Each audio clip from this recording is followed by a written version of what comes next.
மிக துல்லியமாக கணிக்கப்பட்ட ராசி பலன்களை காண ஆன்மீகம் இன்ஃபோ தமிழ் சேனலை சப்ஸ்கிரைப் செய்து வைத்துக் கொள்ளுங்கள். இப்போ வாங்க உங்கள் ராசிக்கு சனி பெயர்ச்சி பலன் எப்படி இருக்குது அப்படின்னு பார்த்துக்கலாம். அதற்கு முன்னாடி சனி பகவான் எப்போ பெயர்ச்சி ஆகிறார் அப்படின்னு பார்த்துக்கிட்டோம்னா, சனி பகவான் ஒவ்வொரு ராசியிலும் 2.5 ஆண்டுகள் சஞ்சரிக்கக்கூடியவர். இவர் இப்போ பிறக்கப் போகின்ற மார்ச் மாதம் 2025 வருடத்தில் 29ஆம் தேதி கும்பராசியில் உள்ள பூரட்டாதி 3ஆம் பாதத்திலிருந்து மீன ராசியில் உள்ள பூரட்டாதி 4ஆம் பாதத்திற்கு பெயர்ச்சியாக உள்ளார். ஏறத்தாழ 30 ஆண்டுகளுக்கு பிறகு சனி பகவான் மீன ராசிக்கு வருகை தருகிறார். இந்த சனி பகவானின் பெயர்ச்சிகளின் காரணமாக உங்கள் ராசிக்கு எந்த மாதிரியான பலன்கள் கிடைக்கும், உங்களது குடும்பம் எப்படி இருக்கும், திருமண முயற்சிகள் சாதகமாக முடியுமா, குழந்தை பாக்கியம் கிடைக்குமா, உத்தியோகத்தில் இருக்கின்ற பிரச்சனைகள் குறையுமா, தொழில் வியாபாரத்தில் லாபம் உண்டாகுமா, உங்களது கடன் பிரச்சனை தீருமா என்ற முழுமையான விளக்கத்துடன் இந்த காணொளியில் தெளிவாக பார்க்கலாம். நவ கிரகங்களில் சனி பகவானின் ஆதிக்கத்தில் பிறந்த நீங்கள் நியாய அநியாயங்களை தைரியமாக கையாளுபவராகவும் சொன்ன சொல்லை தவறாதவராகவும் இயற்கையிலேயே நீங்கள் இருப்பீர்கள். இது நாள் வரை ஜென்ம ராசியில் சஞ்சரித்த சனி பகவான் தற்போது ஏற்படக்கூடிய சனி பெயர்ச்சியின் மூலமாக திருக்கணிதப்படி பிறக்கப் போகின்ற மார்ச் மாதம் 29ஆம் தேதி முதல் உங்கள் ராசிக்கு 2ஆம் வீட்டில் சஞ்சாரம் செய்ய உள்ளார். இது நாள் வரை 7.5 சனியில் ஜென்ம சனி நடைபெற்றதால் சொல்ல முடியாத அளவிற்கு கடுமையான நெருக்கடிக்கு ஆளானீர்கள். தற்போது ஏற்படக்கூடிய மாற்றத்தின் மூலமாக 7.5 சனியில் ஜென்ம சனி முடிந்து பாத சனி தொடங்குகிறது. சனி மாற்றத்தின் மூலம் 7.5 சனியில் முதல் 5 வருடங்கள் முடிகிறது. சனி பகவான் உங்கள் ராசிக்கு அதிபதி என்பதால் பொதுவாக மற்ற ராசி நேயர்களுக்கு தருவது போல அதிகமான கெடுதலை தரக்கூடிய கிரகமாக இருக்க மாட்டார். தற்போது சனி பகவான் 2ஆம் இடத்தில் சஞ்சரிக்க இருப்பதால் இது நாள் வரை உங்கள் உடல் ஆரோக்கிய ரீதியாக இருந்த பிரச்சனைகள் இந்த காலகட்டத்தில் ஓரளவுக்கு குறைந்து எதிலும் தைரியத்தோடு செயல்படக்கூடிய ஆற்றல் உண்டாகும். எதிலும் சுறுசுறுப்பாக செயல்படுவீர்கள். உங்களுக்கு இருக்கக்கூடிய உடல் உபாதைகள் சற்று குறைந்து நல்ல ஒரு ஆரோக்கியத்துடன் இருப்பீர்கள். உங்களுக்கு இருந்து வந்த கடந்த கால மருத்துவ செலவுகள் எல்லாம் படிப்படியாக குறையும். பண வரவுகள் சற்று சிறப்பாக இருந்தது. தற்போது இருக்கக்கூடிய கடன் பிரச்சனைகள் குறைய வாய்ப்பு உண்டு. உங்களின் குடும்ப தேவைகள் அனைத்தும் இந்த காலகட்டத்தில் பூர்த்தியாகும். கொடுக்கல் வாங்கல் விஷயங்களில் சற்று சிக்கனத்தோடும் செயல்பட்டால் அனுகூலமான பலன்களை இந்த காலகட்டத்தில் நீங்கள் அடைய முடியும். ஆடம்பர செலவுகளை குறைத்துக் கொள்வது நல்லது. சனி பகவான் 2ஆம் இடத்தில் சஞ்சரிப்பதால் பேச்சு சற்று பொறுமையோடு இருப்பதும், கணவன் மனைவிக்கு இடையே ஒருவருக்கொருவர் கௌரவம் பார்க்காமல் விட்டு கொடுத்து செல்வதும் நல்லது. குறிப்பாக நெருங்கியவர்களை அனுசரித்து செல்வதும், பிறர் விஷயத்தில் தலையிடாமல் இருப்பதும் வீண் பிரச்சனைகளை தவிர்த்து கொள்ளலாம். தொழில் வியாபாரத்தில் கடந்த காலத்தில் இருந்து வந்த நெருக்கடிகள் சற்று குறைந்து படிப்படியான வளர்ச்சிகளை அடையக்கூடிய வாய்ப்புகள் உண்டாகும். எந்த ஒரு செயலிலும் சிந்தித்து செயல்பட்டால் போட்ட முதலை எளிதில் எடுக்க முடியும். அதிக முதலீடு கொண்ட செயல்களில் ஒரு முறைக்கு பல முறை யோசித்து செயல்படுவது நல்லது.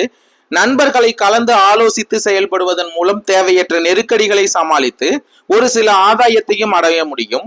சில நேரங்களில் சின்ன சின்ன பிரச்சனைகள் ஏற்படும் என்றாலும் நீங்க சற்று கவனத்தோடு செயல்பட்டால் அடைய வேண்டிய இலக்கை அடைய முடியும்.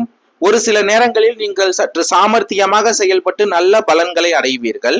உத்தியோகத்தில் இருப்பவர்களுக்கு நீங்கள் நீண்ட நாட்களாக எதிர்பார்த்த பதவி உயர்வுகள் தற்போது கிடைக்கும் என்றாலும் பணி சுமை சற்று கூடுதலாக இருப்பதால் ஓய்வு நேரம் சற்று குறையும். சக ஊழியர்களுடைய ஒத்துழைப்பு சற்று சுமாராகத்தான் இருக்கும். அவர்களுடைய வேலையையும் சேர்த்து நீங்கள் செய்ய வேண்டிய ஒரு நெருக்கடியான நிலை உண்டாகும். தற்போது நீங்கள் இருக்கக்கூடிய நிலையில் நல்ல முன்னேற்றம் ஏற்பட வாய்ப்பு உண்டாகும். சிலர் சொல்லக்கூடிய ஆசை வார்த்தைகளை நம்பி தற்போது இருக்கக்கூடிய வாய்ப்புகளை இழந்துவிட வேண்டாம். உங்கள் பணியில் நீங்கள் சற்று கவனத்தோடு செயல்பட்டால் விரைவில் நல்ல முன்னேற்றம் உண்டாகும். புதிய வேலை தேடுபவர்களுக்கு பெரிய எதிர்பார்ப்புகள் இல்லாமல் தற்போது கிடைக்கக்கூடிய வாய்ப்புகளை நீங்கள் பயன்படுத்தி கொண்டால் படிப்படியான வளர்ச்சியினை நீங்கள் அடைய முடியும். சனி பகவான் குடும்பஸ்தானமான 2ஆம் வீட்டில் சஞ்சரிக்க இருப்பதால் குடும்பத்தில் குறிப்பாக மனைவி குழந்தைகள் மூலம் சில நேரங்களில் தேவையற்ற மருத்துவ செலவுகள் ஏற்படலாம். குடும்ப உறுப்பினர்களின் ஆரோக்கியத்தில் கவனமாக இருப்பதும் மருத்துவ செலவுகள் ஏற்படும். எந்த ஒரு விஷயத்திலும் சிந்தித்து செயல்படுவது மிகவும் நல்லது. இந்த நேரத்தில் சனி பகவான் 2ஆம் இடத்தில் சஞ்சரிக்கக்கூடிய தருணத்தில் குரு பகவான் உங்கள் ராசிக்கு பஞ்சமஸ்தானமான 5ஆம் இடத்தில் சஞ்சரிக்க இருக்கிறார். இதன் காரணமாக குரு பகவானின் அருளால் உங்களுக்கு 7.5 சனி நடைபெற்றாலும் பண வரவுகள் மிக மிக சிறப்பாக இருக்கக்கூடிய நிலையும், குடும்பத்தில் மங்களகரமான சுப காரியங்கள் கைகூடிய அமைப்புகளும், தொழில் வியாபாரத்தில் முன்னேற்றம், உத்தியோகத்தில் பதவி உயர்வு, எந்த ஒரு பிரச்சனையையும் சமாளிக்கக்கூடிய பலம் ஏற்படும். மே மாதம் 2025 அன்று கேது பகவான் உங்கள் ராசிக்கு 7ஆம் வீட்டிலும் ராகு பகவான் உங்கள் ஜென்ம ராசியிலும் சஞ்சரிக்க இருப்பதால் அனுகூலமான அமைப்பு என்பதால் எதிர்பாராத ஆதாயங்களை அடையக்கூடிய வாய்ப்புகள் உங்களுக்கு ஏற்படும். குறிப்பாக 7.5 சனியில் பாத சனி நடப்பதால் முடிந்தவரை உடன் இருப்பவர்களை அனுசரித்து செல்வது நல்லது. உடல் ஆரோக்கியம் சற்று சாதகமாக இருக்கும் என்றாலும் அதிக அலைச்சலால் தூக்கமின்மை, உடல் நிலையில் சோர்வு, ஞாபக மறதி போன்றவை ஏற்படும். தேவையற்ற பயணங்களை தவிர்த்தால் அலைச்சல் குறையும். குடும்பத்தில் உள்ளவர்களால் வீண் மருத்துவ செலவுகளும் மன நிம்மதி குறைவும் ஏற்படும். குழந்தைகள் வழியில் சிறிது சுப செலவுகள் ஏற்படும். பேச்சில் நிதானத்தை கடைபிடிப்பது மூலமாக மன உளைச்சலை தவிர்த்து கொள்ளலாம். கணவன் மனைவிக்கிடையே அனுசரித்து நடந்து கொண்டால் குடும்ப ஒற்றுமை சிறப்பாக இருக்கும். உறவினர்களிடையே சிறு சிறு கருத்து வேறுபாடுகள் தோன்றும் என்றதால் பேச்சில் கவனமாக இருப்பது நல்லது. சுப காரிய முயற்சிகள் நிறைவேறும். பண வரவுகள் சுமாராக இருந்தாலும் எதிர்பாராத உதவிகள் கிடைப்பதால் குடும்பத்தில் தேவைகளை பூர்த்தி செய்து விட முடியும். ஆடம்பர செலவுகளை குறைத்துக் கொள்வதால் கடன்களையும் தவிர்த்து கொள்ளலாம். தொழில் வியாபாரம் செய்பவர்கள் சிறு சிறு சங்கடங்களை சந்திக்க நேர்ந்தாலும் எதையும் சமாளித்து விடக்கூடிய ஆற்றல் உண்டாகும். எதிர்பார்த்த கடன் உதவிகள் தாமதப்பட்டாலும் தக்க சமயத்தில் கிடைக்கும். அரசு வழியில் தேவையற்ற பிரச்சனைகளை எதிர்கொள்ள நேரிடும். தொழிலாளர்கள் ஒத்துழைப்பை பெற அவர்களை சற்று அனுசரித்து நடந்து கொள்வது நல்லது. எதிலும் எதிர்நீச்சல் போட்டாவது நீங்கள் முன்னேறி விடுவீர்கள். உத்தியோகஸ்தர்களுக்கு கடந்த கால பிரச்சனைகள் ஓரளவுக்கு இந்த காலத்தில் குறையும். எதிர்பார்க்கும் உயர்வுகள் கிடைக்க பெற்றாலும் பதவி உயர்வுக்காக அதிக நேரம் உழைக்க வேண்டிய சூழ்நிலை உண்டாகும். உழைப்பிற்கான பலனை அடைய இடையூறுகள் உண்டாகும். உடன் பணிபுரிபவர்களை அனுசரித்து நடந்து கொள்வதால் எதையும் சமாளித்து முன்னுக்கு வர முடியும். சிலருக்கு எதிர்பாராத இடமாற்றங்கள், குடும்பத்தை விட்டு பிரிந்து வெளியூர் செல்லவும் நேரிடும். இந்த காலகட்டத்தில் சனி பகவானின் 3ஆம் பார்வை உங்கள் ராசிக்கு 4ஆம் இடமான சுகஸ்தானத்தில் பதிவதால் பெற்ற தாய் இருந்தாலும் அவருடைய ஆரோக்கியத்தில் சங்கடம் உண்டாகும். தாய் வழி உறவினர்களுக்கும் உங்களுக்கும் பிரச்சனைகள் அதிகரிக்கும். வீடு, சொத்து, வாகனம் இருந்தால் அவற்றால் தொல்லைகள் உண்டாகும். சரியான நேரத்தில் உணவு உண்ண முடியாமலும் உறங்க முடியாமலும் போகும். எடுத்த வேலைகளை முடிக்க முடியாமல் சங்கடம் அதிகரிக்கும். உங்களுடைய உழைப்பு கூடும். மனம் ஒரு நிலையில் இல்லாமல் போகும். மொத்தத்தில் நிம்மதி கெடும், சுகத்திற்கு கேடு உண்டாகும் என்று சொல்லலாம். சனி பகவானின் 7ஆம் பார்வை உங்கள் ராசிக்கு ஆயுள் ஸ்தானமான 8ஆம் இடத்தில் பதிவதால் பல்வேறு இடர்பாடுகளை இந்த காலத்தில் சந்திக்க வேண்டியதாக இருக்கும். உடல் நிலையில் எதிர்பாராத பாதிப்புகள் தோன்றும். நீண்ட காலமாக உங்களை பழி வாங்குவதற்காக காத்திருந்த எதிரிகள் உங்கள் ரகசியங்களை கண்டறிந்து அவமானத்திற்கு ஆளாக்குவார்கள். அதனால் உங்களுடைய செல்வாக்கு குறையும்.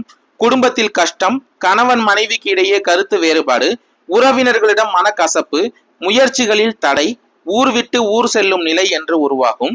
பெண்களுக்கு 8ஆம் இடம் என்பது மாங்கல்ய ஸ்தானம் என்பதால் இந்த காலத்தில் வாழ்க்கை துணையின் ஆரோக்கியத்திற்கு கேடு உண்டாகும்.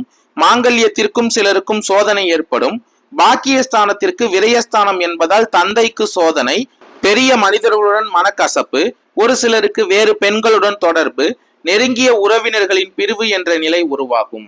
சனி பகவானின் 10ஆம் பார்வை உங்கள் லாபஸ்தானமான 11ஆம் வீட்டில் பதிவதால் 1000 சோதனைகள் வந்தாலும் அவை எல்லாம் சமாளிக்கும் சக்தி உண்டாகும். எதிர்பார்த்த உதவிகள் கிடைக்கும். கதிர்ஷ்டம் கை கொடுக்கும். பல வகைகளிலும் உங்களுக்கு வருவாய் வரக்கூடும். சந்தோஷம் அதிகரிக்கும். அரசு துறையினரால் நன்மை உண்டாகும். வீட்டில் மகிழ்ச்சியும் ஆனந்தமும் இருக்கும். தொழிலில் மாற்றம், இடமாற்றம் போன்றவை நிகழக்கூடும். ஒரு சிலருக்கு புதிய சொத்து சேரும். திருமண வாழ்க்கையில் முறிவு ஏற்பட்டவர்களுக்கு மறுமணம் நடக்கும். வரவேண்டிய பணம் வரும். நெருக்கடிகள் நீங்கும். கும்ப ராசிக்காரர்களுக்கு பரிகாரம் அப்படின்னு பாத்துக்கிட்டோம்னா, விழுப்புரத்திற்கு அருகில் உள்ள கோலியனூரில் அம்மன் கோவிலின் நுழைவு வாயிலில் லிங்கத்தை வைத்து வாலி பூஜிப்பது போல் உள்ள இந்த சன்னதி பிரசித்தி பெற்றதாகும்.